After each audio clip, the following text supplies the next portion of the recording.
Can It you is here. catch your breath and Yeah, switch gears? All right. yeah, let's do it. I'm getting sensitive to that. I just realized I left out the 23andMe section of the housekeeping bill. We're only like 35 sections. I missed that one. So I will do it tomorrow. I heard your discussion of cryptocurrency though. Yeah.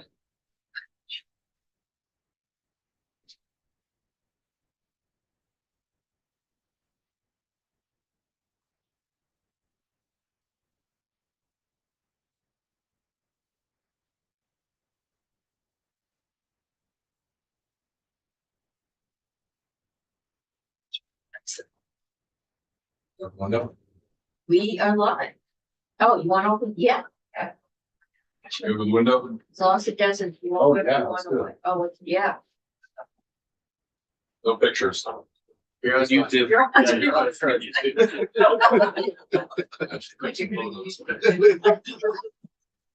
You are on YouTube. Oh, shoot. Before we go live. That was well done, actually. Like that? Yeah, like, Yeah, good. Better than if I had to climb up there. Okay, let's, Senator Hardy, can you move your etcher bottle? that's it. There, yeah, shut prime space in the video. All right. Okay, we are off.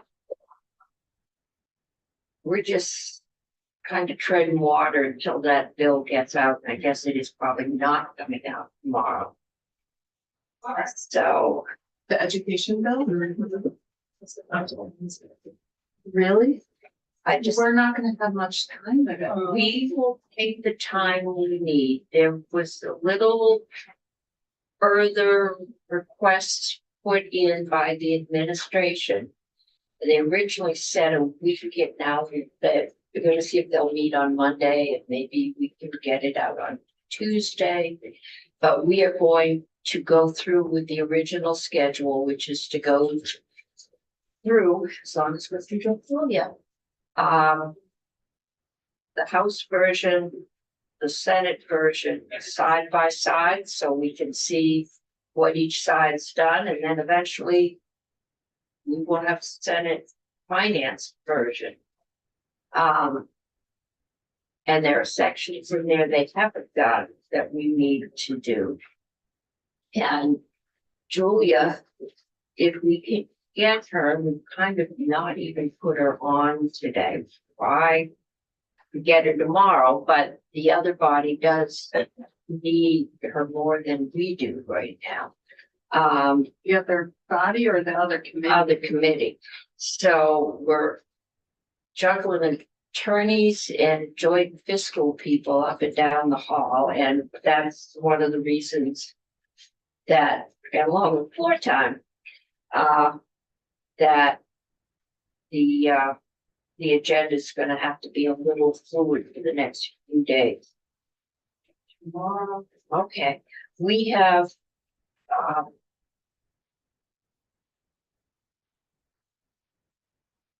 okay, yeah, we have asked, we're gonna finish up our work on the appraisals and reappraisal districts, which we started last Friday. I hope we're finally gonna get Jill Renick in here tomorrow. We've canceled her several times. And, we have got,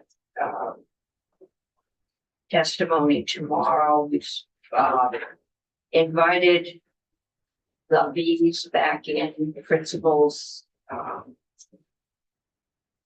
We've got people from rural schools who are coming in, and anybody that wants to start talking to us about the Senate version. This, we had originally done this, we thought it would be out. The House version, any concerns people still have. And my experience says, since this is the last stop, we will get a lot of people who are having concerns, so. Up to you. Okay, well, could be much to the council. Senate Education does not seem interested in my sections of the bill. Oh. So classifications, reappraisals, they seem firmly within the jurisdiction of this committee. And as far as I understand so far, we can work on that. And this has gotten us the most kind of public response in the sense of organizations that have asked, News coverage. yeah, I mean, asked to speak. I have someone who says that you can pass an entire state budget without almost any noise. But the one thing that says you're gonna buy a vehicle will take you 3 days because people can understand that. Whereas to understand the totality of billions of dollar budget and the interworkings, most people just don't have the time to understand. Is So this I what think- we're talking about right now? This bill we're talking about is, I think that's why that may be why we're getting more interest in reappraisals, because it's not new. Towns do it every year. It involves their grand list, which had to be very proprietary about. The thing about the oath came up last year. If we have an outside appraiser, remember we went to the state doing the appraisal for the railroad. Poles and wires, because every town, it's a specialty, every town has to hire a different appraiser. And we ended up with a patchwork of every town had a slightly different rate. And it made it very difficult for the utilities. And so last year, but it came up that if I hire the appraiser, then I know who he is. And as the local lister, I can sign off on that. But if you hire the appraiser, I don't know who he is. And I don't want to sign off on that other person's. And I think that will come up again as we get into this hiring one appraiser for several towns. And we'll have to find a legislative. Oh, yeah, so I think there was some testimony about that. There's something I can clarify what the bill currently says about that. The bill as it currently is has the municipalities working together or coming together to fully and jointly reappraise their grand list. It also specifically says member municipalities shall contract jointly with one or more third parties. So to be clear, the entire district would not have to be done by the same firm. Okay, Um, because that came up on Friday. Yeah. I think there's been some testimony that was along those lines, but that is not what. And I Bill pointed that out and I said, think you did. you didn't have to have all the same person do it. Yeah, so to be clear about that, of course, those are decisions that you know can be made here to fine tune those aspects of it. I think, you know, it's been pointed out that there's not a lot of structure around the member municipalities, which is true in this language. But there's a lot of content here about PBR establishing guidelines and procedures which would fill in those gaps, which could potentially fill in the structure of how the municipalities are expected to work together.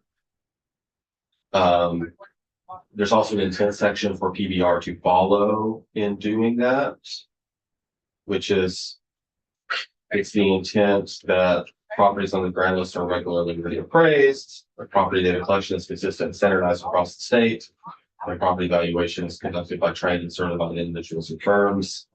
So PBR could take that, just establish its guidelines and procedures. There is also annual progress reporting in the bill for PBR to come back. And inform this committee and Ways and Means on how the implementation of this act is coming along. I think the language that we have here is sort of building a scaffolding that could be added to before this all takes effect in 2029, 2030. So that's kind of like where it is now. So as far as the criticisms are around, this is going to do this is going to do that. I mean, the effective date is 2030. This is starting to build skeleton of what these RADs, how they be done. I think I would expect that more is going to be added to this in future sessions. If you do end up holding off on this, I think you could come back, do all this, add some more to it next year based on feedback you hear, and nothing's really lost potentially because 2030 is what you're trying to get this done by. The first activity starts to happen in 2027, which is just about well, there's that 2027, but there's also what the bill says about a municipality shall enter a new reappraisal contract on or after January 1, 2027. So that's the earliest. And this is about winding down our current system and switching over to a new master appraisal system. Yeah. I can't, over the past few years, we've dealt with this quite a few different ways. We had the report. Do we still give is it $8.50 per parcel? Yeah. Do we still give that to towns and cities? Yes. Yep. Is there anything in this bill that would go away and the state would just cover the costs of these reappraisals? Or is that something that we're gonna look at in the? That's current law that it's not changing. But that's to Yeah. maintain the grand list so that when it sells The per parcel fee yeah, is what it's normally called. And And that's it's not being amended at all in this language. There were versions in the House that were drastically changing more, and including the system for property valuation appeals. Mhm. That language was part of it at that point, and at one point the House had considered there's two per parcel fees. So the one you're talking about, which is for reappraisals Yeah. mostly, and for grand list maintenance and things. And then there's a $1 per parcel fee for assistance with the equalization study. At one point, the House had considered putting those together as one fee per parcel fee Yeah. and not separating it out. Then they decided to drop that, and then they ended up scaling a lot back of what they were trying to do, the ambition of what they were trying to do.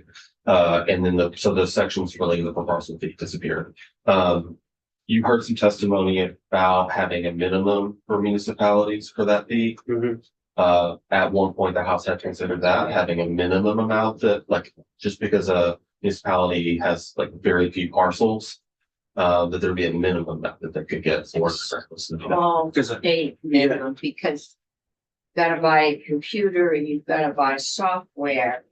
And it costs the same whether you've got the number 300 parcels or 30,000 parcels. It's the same cost to the community was the argument. Correct. So it's been called a small town minimum by some people. Because I was just, right now, towns and cities are reappraising every 6 years. So when you have that $8.50 fee that goes to the towns each year, if they do it every 10 years, that helps cover that cost way more than if we now say you gotta do it every 6 years. Yeah. So that's an additional burden. I was, talking with a constituent that knows far more than I do about this. And they raised that point, and it was an interesting point to me because it wasn't something I thought of before. So like these RADs, as we're calling them, I didn't know if we were gonna look at, bringing that cost to the state level.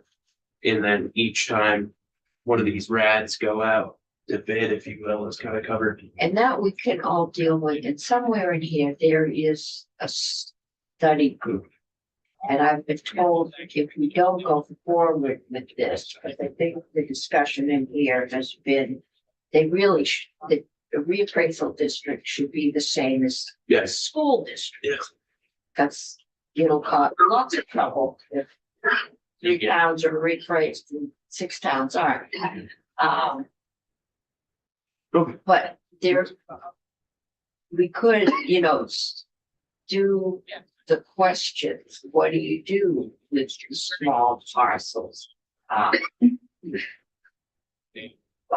often? Because somebody else said, well, we contracted, but we can't get the appraiser until 29 or something, and so we're gonna have a 1 year and everybody else in town's not. So we've got all those nitty gritty details that'll have to get worked out. And then there's the what do we do in the interim?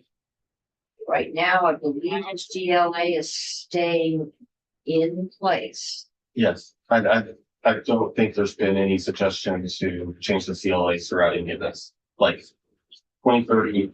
In It's all the gonna new stay. future or whatever it was being called, it would all, Stay. the future thing would also have a CLA. CLA is just necessary when it comes to equalization and Yeah. the whole system. Sounds like the twilight zone. Senator Hardy. Yeah, but, thank you. CLA is no longer the trigger for reappraisal, so we did change that 2 years ago. But Yes. it was, but now Yes. the 6-year cycle or the coefficient of dispersion still triggers it. And under this though, there wouldn't be PBR ordering at all. Yeah, it would, It would be, this RAD every 6 years, it's been 6 years, it's their turn. mhm, And that was be what it, and PBR within the work of establishing that schedule. mhm. And they have some discretion to alter it as things come up, as, you know, for some flexibility. And also the fee that Senator Matos talked about a few years ago when I was on finance last time, we did do a bill that did, I think, combined and increased those fees. And it didn't get passed in the House. I think it died in your committee in the House, but there, it was an effort to try to get more resources to the reappraisal process, but did the House talk about, I know they landed on counties and with the combining of 2 of the counties, the littlest ones. Mhm. And I hear you about the school district overlap thing, but I'm wondering, another logical overlap would be with regional planning commissions and having them somehow involved, because they are the closest thing we have to a functional regional government, even though they don't have the same powers, but they do planning, which is very related to reappraisals in a lot of ways, and they have a structure. Did that come up at all? It came up, it was mentioned. If I remember correctly, I think the concern was that regional planning commission membership, I think, is voluntary. I think it can shift and change.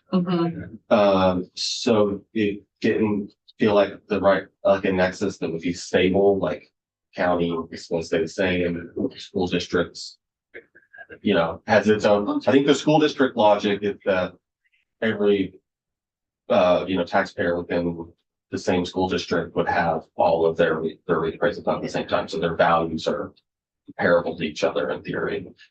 Currently, our school districts don't have they don't match with their reappraisals at all. Right. You know what I mean? Yeah. Like Montpelier and Roxbury are not on the same reappraisal schedule, Absolutely. like even in the same school district. It was almost, when it came to the county decision, that was almost a draft decision on my part because I didn't know what else to do. It was the only thing we did have that I could base it on. I've thought about it since then as the school district, using a school district as a basis for the RAS has come up. And I think I could draft it. It would just be, I could use the definitions for school districts to grab something. It would just be, we don't know what it is yet. Right. But I think it could be written, it would just be written where we don't know what that's actually going to be in the future. Probably- We can always change it. Once we have school districts, if it for some reason doesn't work, but since the reason the state's invested in this at all is because your level of appraisal impacts your property taxes, which is your school funding, yes, yeah.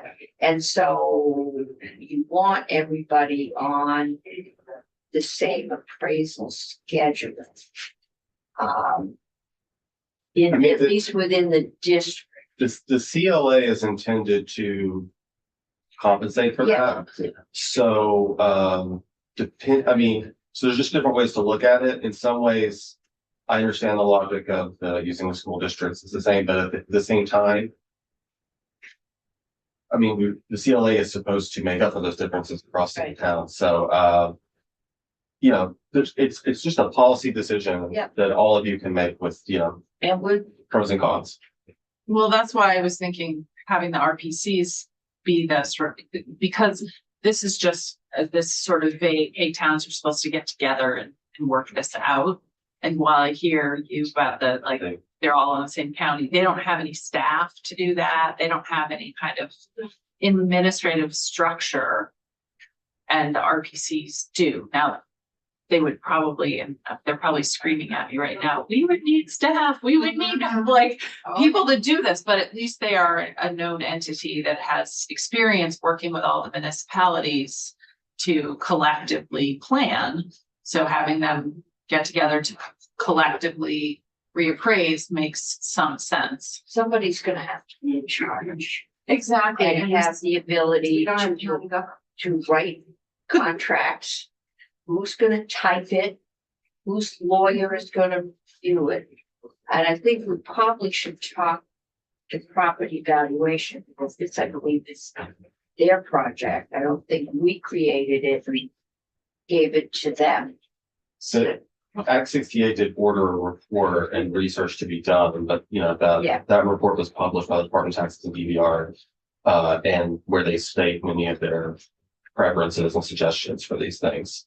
And in your correct, what we're talking about, and what a lot of this is based off of is that Act 68 report. So we have Jill Remick coming in tomorrow, hopefully. And that will be, I think, the time to get a lot of these questions about why, what were you thinking, why do you want to do this? And we heard a lot of testimony from appraisers, but questioning whether or not they had the staffing to do a lot of this. We've put off the telephone property reappraisal. They've, had to hire a telephone poles and wires reappraiser and do a statewide on that. So it'd be good to see how those projects are going forward before we put another huge project in there. If we mess any one of them up, it'll be 100 years before we can do anything like that again. So I want to make sure that they're staffed. Thank you, Madam Chair. I was just thinking that the staffing woes will be determined by the size of the districts. If the districts are huge, I mean, you're right. I think it's going to be impossible for the reappraisers to do their work. But if they're a more reasonable size, then it might be more doable. And then I was also wondering if, in terms of the assessments, if this might force the districts to kind of be drawn along the RPC lines, or, have some kind of like, I don't know, communication between the two. If it might force the school districts to be. Yeah, I mean, when we're thinking about drawing district lines, we can look at RPCs and try to. Yeah, I mean, Definitely. that was the sort of intent of the county study, Right. to try to like coordinate all of our regional That's the word I'm looking for. entities Yeah, and sort of help them be more consistent and reasonable. And we have heard from the league, and as we work through this, we will continue to hear from the league. Yeah, because they also have resources and connections with the towns. And I think everybody belongs to them. So they might be another source of To clarify that kind of like what's envisioned here about the process, it would be. When you're talking about the towns working together, you're talking about every 6 years once they're trying to Right. do reappraisal. All the years in between, each municipality would be still doing its grand list maintenance, Right. its year to year thing on its own. So as far as the staff needed for municipality, it would be what they're doing now. Right, And then for parcel fee and stuff like that, that they would need money for that. And so that is part of the discussion the House was. Should we just let them have the per parcel fee for that maintenance they do? And then when it comes to reappraisals, give them even more money, and that's a policy and financial decision by the General Assembly, of course, to how much more money do you want to try to dump into this, or how much do you want to I mean, leave to municipalities? So that's kind of like how it would go. Right. Do they need staff when it comes to their reappraisals? Is a question that's there. PVR is already guiding municipalities for some of this work. Mhm. It would be about facilitating work with a firm in a lot of cases, even though this language doesn't necessarily require the firm be used. It does give PVR the power through its guidelines and procedures to maybe actually require a firm to be used though. But it's a little bit of an open question. If they're going to use a firm, then the question of do they need more staff is kind of more it's not an obvious answer to that. Maybe not. That's a good point. So more work maybe to work together to hire someone, but that will be. that work can be done by, select boards, clerks, I mean, getting treasurers. 5 small towns to agree on who to hire. Or are you hiring a mix of 3 appraisal firms? What's the role of my lister? And then how do you divide up the cost? That's going to be the challenge, and that's where you're going to need an impartial entity to stand in the front of the room and work it through. Because those kinds of power and financial sharing can be very, very difficult at the local level, especially if there's no professional staff to work with. I'm going to shut Kirby off in 5 minutes and we're going to vote out the yield bill. You need John. I need Julia, right, for the yield bill? She'll be ready whenever you're ready. Julia will be here whenever we're ready. Okay, that needs to come out, or I at least need to know why it's not coming out. We need to have a committee discussion. Or we could just not. I don't know what happens if we don't do a yield bill. We used to Yeah. We went back to the original, yeah, it was very expensive and painful. The estimate is, property taxes will go up by 340 million. Because it would be last year's. Yeah, that's right, without, yes, That's something we probably want to do. no, it probably isn't, therefore, we will get the yield bill out of here.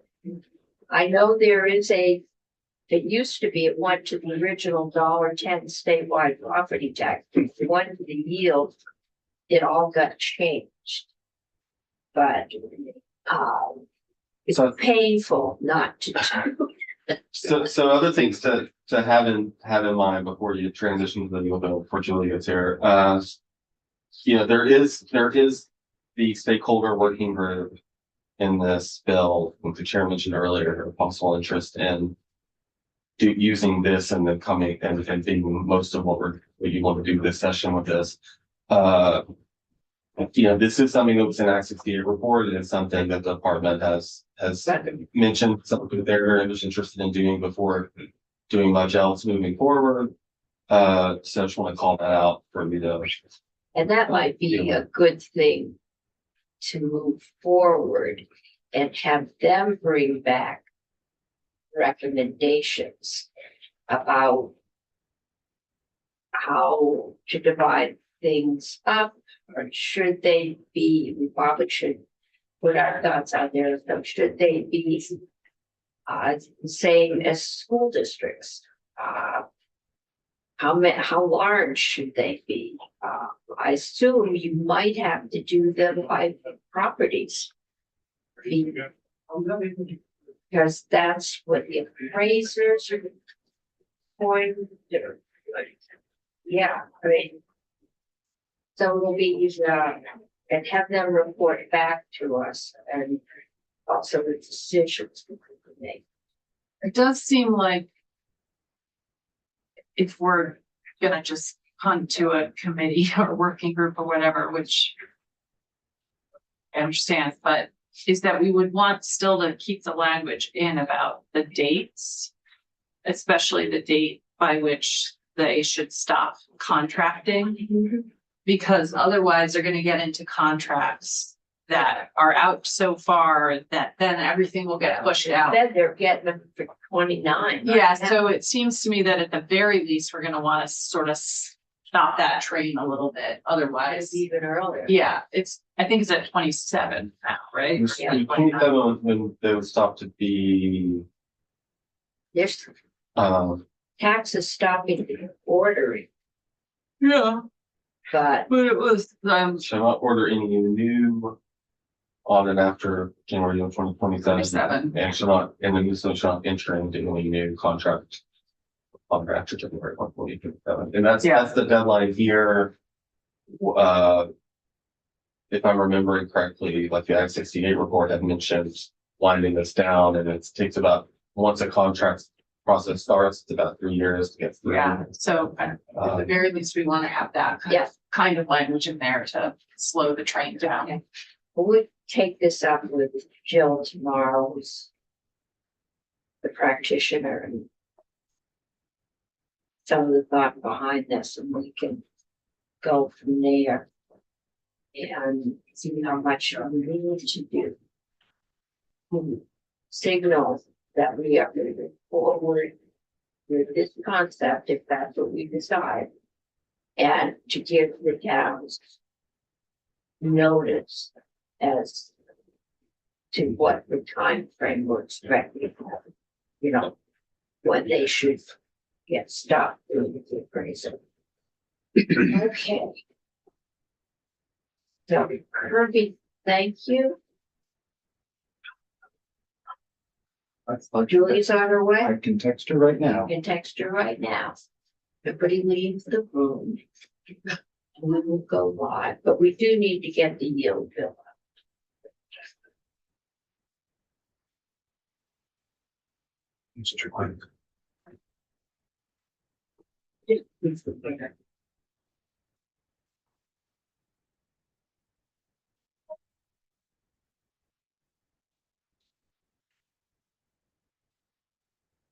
Kirby, we will eventually get focused. Next week, you're taking a day to make the decisions on every number. Which could change. Then if we need more time, I know they're altering the schedule. But actually had it, and it was a bunch of lines with fine print, and then she left with it. Do you want to go live for a few minutes while Julia comes down? We can.